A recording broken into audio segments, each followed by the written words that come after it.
ऋग्वेद और अन्य वैदिक ग्रंथों में आकाश को एक व्यापक और अनंत क्षेत्र के रूप में वर्णित किया गया है, जो सृष्टि के विभिन्न स्तरों को समाहित करता है। पुराणों में जैसे विष्णु पुराण और भागवत पुराण इन लोकों का विस्तृत वर्णन मिलता है, जो सात आकाश की अवधारणा को और गहराई देता है।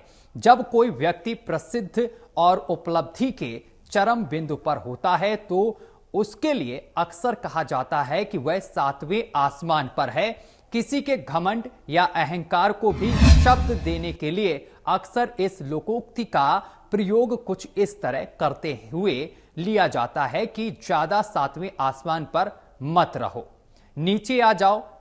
सवाल उठता है कि धरती से सिर उठाकर ऊपर देखिए तो एक ही आकाश नजर आता है, लेकिन मुहावरों और कथन में सात आसमान कहां से आ जाते हैं।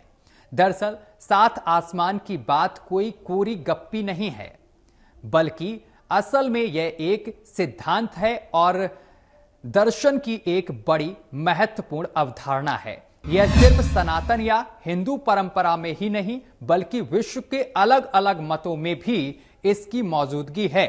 यह अवधारणा ब्रह्मांड की संरचना, आध्यात्मिक यात्रा और ईश्वरीय व्यवस्था को समझाने का एक तरीका रही है।